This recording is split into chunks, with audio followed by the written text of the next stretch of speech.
I'm Jessica Salaji, and this is a very merry Think About This.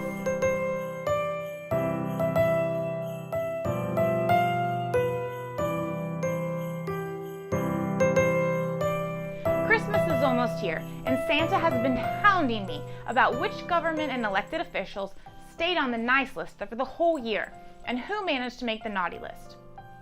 To help him out, I put together my own list for Santa to reference. And while I'm sad to say that there are more names on the naughty list than on the nice list, such is life when you're talking about government, accountability, and transparency, or the lack thereof. Let's start with the naughty list. Everyone remembers Clerk at Work in Oak Park. Whether we're talking about, her mismanagement of city accounts, her lacking documentation for purchases made on the government dime, or her failure to pay federal payroll taxes for almost 3 years, I know Santa would not be happy. She's probably getting coal. Second on the list, former Democratic candidate for governor, Stacey Abrams. She's on the naughty list because no one likes a sore loser, which is why Santa and just over 50% of voters in Georgia have placed her on that list because she refused to accept defeat. Next, former Blythe City Councilman and self-proclaimed white supremacist Daniel Martin for allegedly trying to buy votes with beer from an underage person in a city election. This is the Bible Belt, Daniel. Try to do better. The Georgia Coalition for Job Creation. These jerks meddled in our legislative races around the state this past May in an attempt to defeat small government conservatives.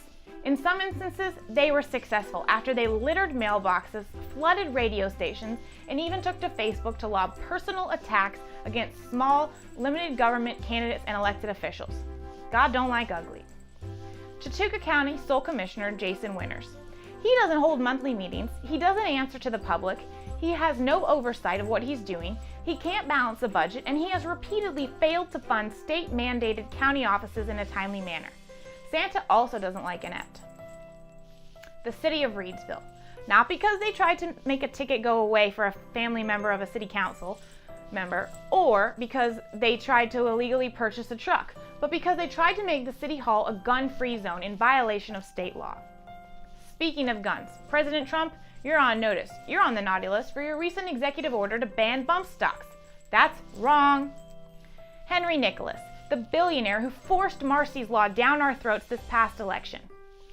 State Representative John Carson for his stupid, unnecessary, overreaching, heartstring-tugging, hands-free law.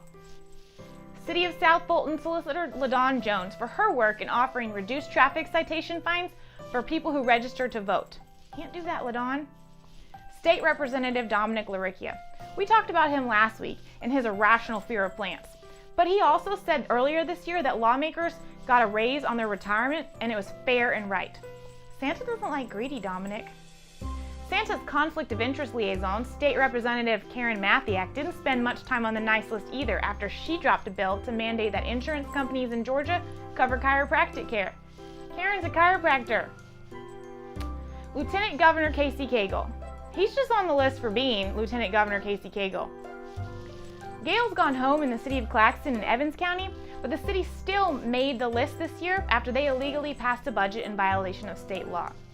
And reportedly, the Clayton State University college professor who offered extra credit to students who attended campaign events for Stacey Abrams to fill a room ended up on the list with Santa too, because he is not a fan of the liberal agenda in college universities these days. The Brooklet City Council, their city attorney, and the former police officers who used to work there, plus the one who still does. Honestly, Santa has been listening to this one since June, so we don't need to rehash it. But butter my biscuit and call me Sally if they don't need to set their standards higher for 2019. If they can't do that, then they need to lower the bar for success. And finally, the Evans County Board of Education, the superintendent, and the board attorney, Rod Hallman. All I can say is that Santa told me personally that if they want presents under their tree, it's going to cost them $11,000 and he needs 6 months to fulfill it. I know Santa is very disappointed, as am I, but not everyone has been bad. A few people made the nice list. You're probably wondering why Lawrence Norville Douglas Meyer III isn't on the naughty list. From Brooklet, it's because he's on the nice list. If he hadn't been nice enough to toss that sweet lady from City Hall, we wouldn't have had the blessing of cleaning out the Brooklet Police Department and getting new blood. For that, I'm kind of thankful. Knock your lights out, lady. Jana Rogers also made the nice list. She challenged anti-American, anti-freedom, anti-liberty State Senator Renee Unterman, and for that, we all thank you. Joseph Gullett for ousting State Representative Paulette Rakestraw in Paulding County. Statesboro Police Chief Mike Broadhead, he made the nice list because he passed out weed at a city council meeting to city council members just a few weeks ago in early December. Catherine Corcoran, she's the woman who pestered the city of Statham in Georgia by demanding transparency and accountability, and she did it so much that they officially and legally declared her a nuisance. And the drum roll please, Governor-elect Brian Kemp for ensuring that Casey Cagle will never be our governor, and who overwhelmingly defeated him in 157 of 159 counties in Georgia. That's all we've got on either list.